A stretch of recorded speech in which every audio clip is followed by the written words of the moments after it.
নমস্কার, শুভ সকাল সবাইকে। আজ আমি নিয়ে চলে এসেছি ফ্রায়েড রাইসের রেসিপি। ফ্রায়েড রাইস বানানোর জন্য কি কি উপকরণ লাগে চলো তোমাদের দেখিয়ে দিই। প্রথমে তো এখানে আমি ফ্রায়েড রাইসের চালটাকে কিছুক্ষণ ভালোভাবে ভেজে জল দিয়ে সেদ্ধ করে নেব। জল দেওয়ার পর এখানে সামান্য আমি সাদা তেল আর সামান্য নুন দিয়ে দেব। এইদিকে রাইসটা হয়ে এলে আমি রাইসটা অন্য জায়গায় তুলে রাখবো, যাতে রাইসটার থেকে জলটা ঝরে যায়। এবার এদিকে আমি নিয়ে নিচ্ছি কাজু, কিশমিশ আর গোটা গরম মশলা। এখানে আছে গাজর, ক্যাপসিকাম আর বিনস, আর নিয়ে নিয়েছি মটরশুঁটি।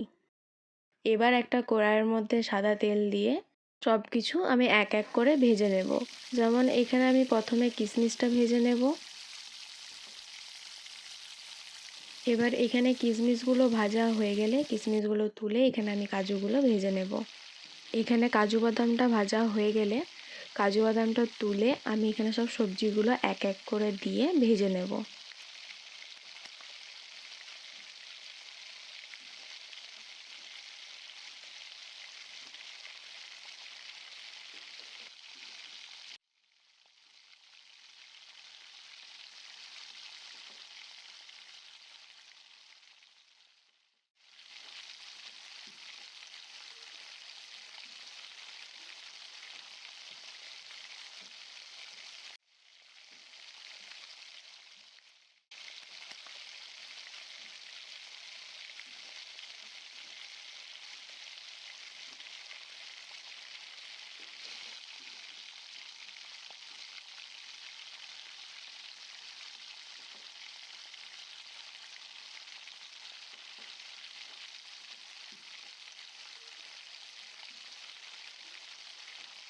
এবার এখানে আমি কিছুটা চিনি নিয়েছি, চিনিটা আমি এখানে মিক্সিতে গুঁড়ো করে নেব। এবার এদিকে একটা কড়াইয়ে সাদা তেল দিয়ে তারপর গরম মশলাগুলো দিয়ে আমি রাইসটা দিয়ে দেব।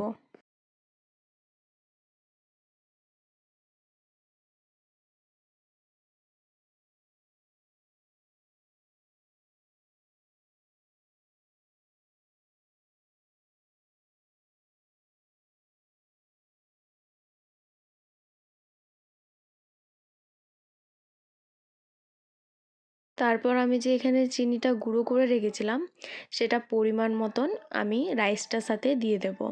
বেশি না, এখানে আমি 3 চামচের মতন চিনি গুঁড়োটা দিয়েছিলাম।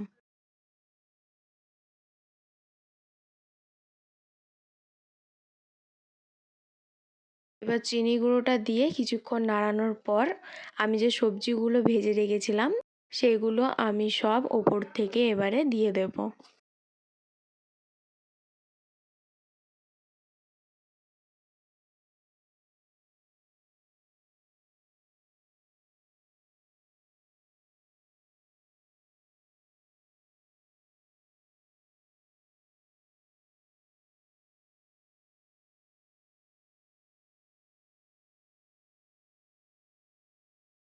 এবার লাস্টে কাজু আর কিশমিশ দিয়ে নামিয়ে নিলেই রেডি ফ্রায়েড রাইস।